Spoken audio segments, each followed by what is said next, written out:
the forefront of SDP. It is our honor, ladies and gentlemen.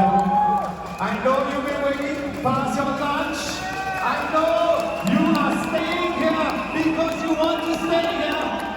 We know you want your voices to be heard. SDP is right here. Are you here with us, everybody? Are you here with us, everybody? Are you here with us, everybody? Ladies and gentlemen, Dr. Chee.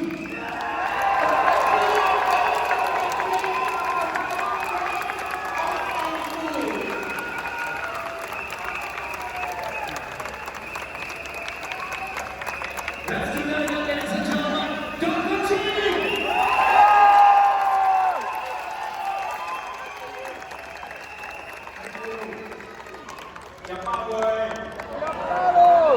Sudah makan, everybody? Sudah. Welcome. I was here about 10 years ago, right at this spot, also conducting this rally. Doesn't look like much has changed, but for a few more wrinkles and less hair, this speaker has also not changed because we're raring to go. In Singapore, they say we have two seasons, warm and stuffy, but at least there's no lightning today. It's warm and it's stuffy, but I'm going to tell you a few things that will make you hotter. I'm going to take you on a short but crucial ride and give you hard, unmistakable evidence of how the quality of the PAP has deteriorated over the years. But I want to preface my speech with this caveat. I have no interest in conducting PAP bashing. I'm going to list out lists of PAP scandals and screw-ups only because our PAP ministers keep running the propaganda that they are exceptional and that they don't need an opposition to hold them accountable. No, they need to be humble and discretion of Mr. Tan and Ms. Cheng, but rather to frankly focus on this rather bizarre behavior and incompetent manner that Mr. Lee Hsien Loong handled the affair. Now, Mr. Lee disclosed that he was aware of Tan's romantic involvement with Cheng as far back as 2020, right after the GE that year.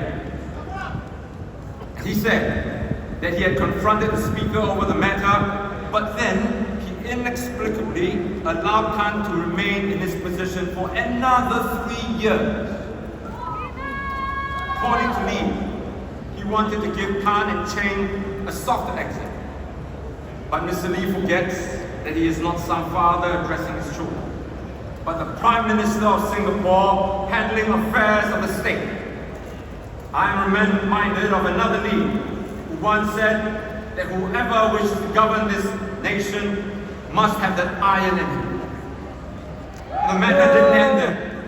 It wasn't until February of 2023, 2.5 years later, that Lee revisited the issue. This time around, Tan Chuan Jin tendered his resignation.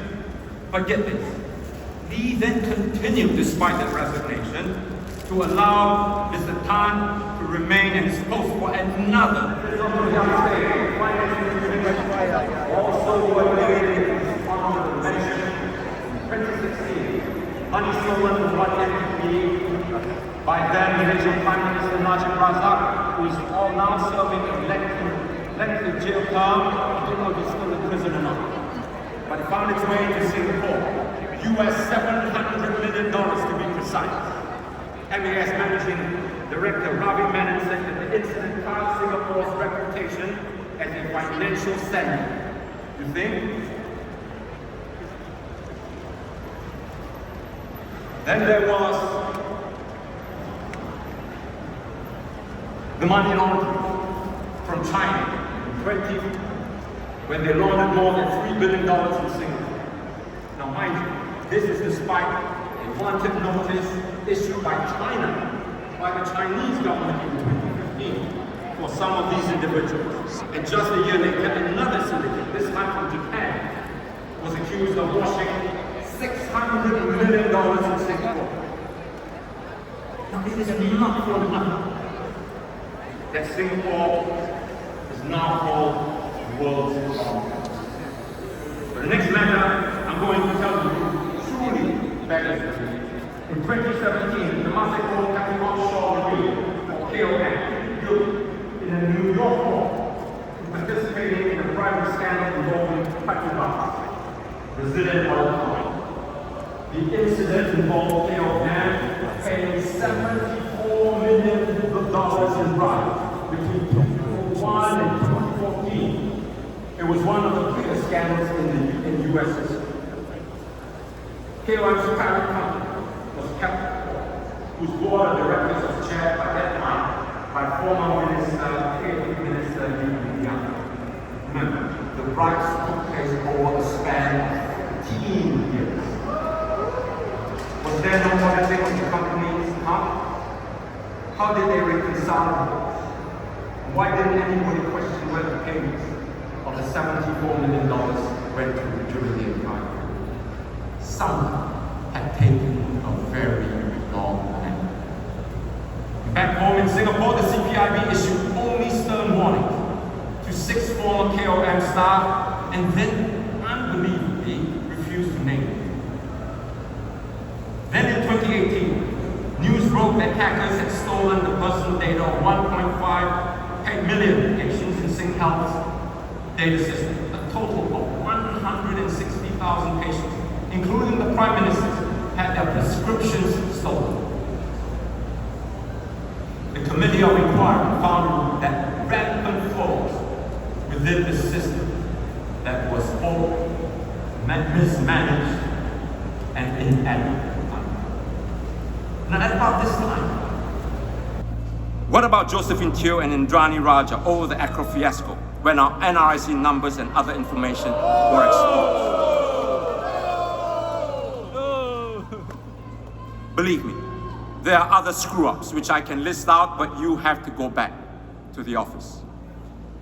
I repeat what I said at the beginning of my speech. My message is not that the PAP, this government, is 100% bad or that it's 100% good. What I want to get across is to you is that the PAP is most certainly not the exceptional party that it says that it is. And if you're not exceptional, then be humble. Don't demand exceptional salaries. Most of all, acknowledge and accept the fact that the PAP needs meaningful opposition in Parliament to govern Singapore better.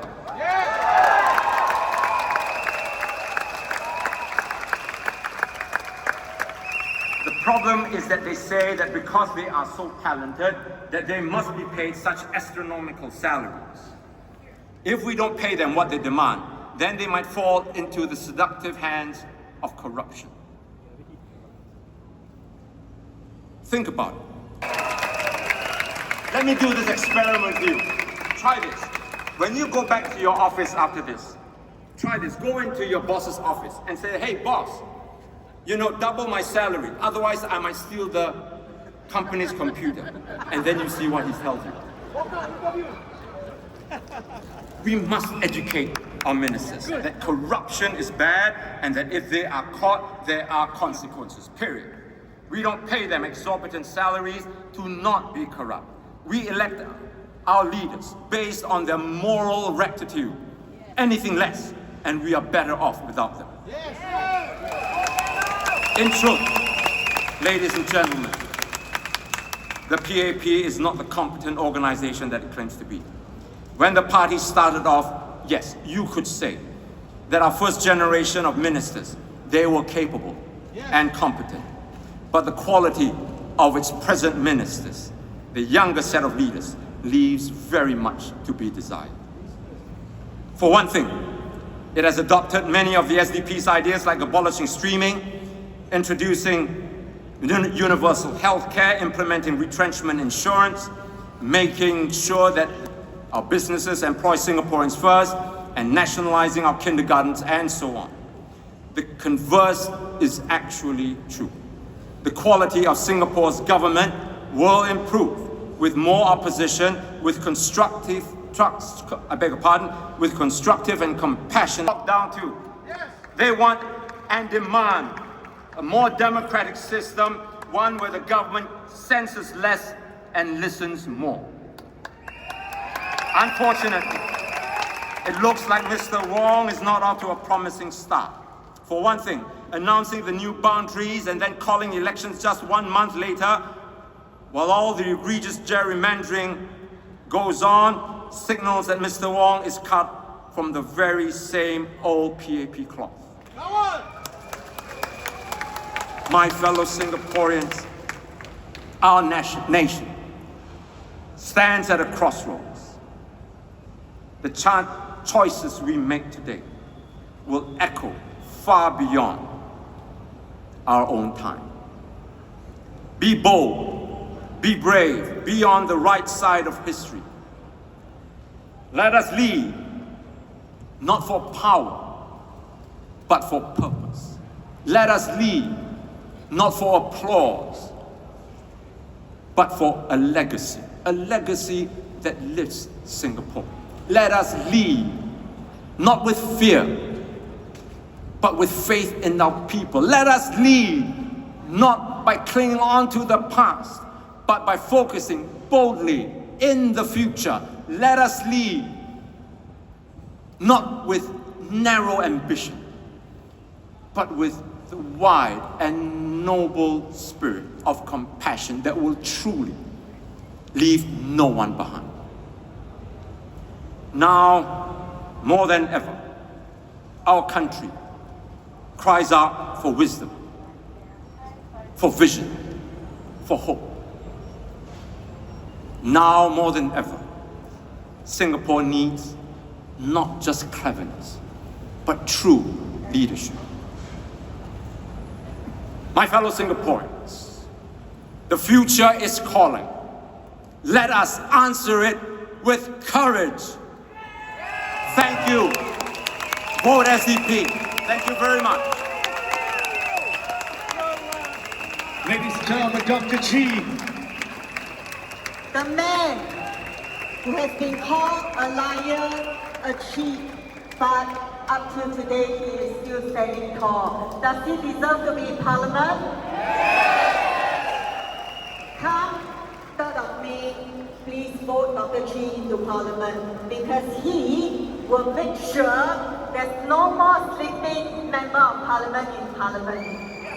That's right, ladies and gentlemen, for each and every one of you, as SMC, it has been a pleasure to see our Singapore spirit want the best version of Singapore. We want the voices to be heard, ladies and gentlemen, and we want it to be heard right now. Ladies and gentlemen, SDP supporters, give it up, give us a big round of applause.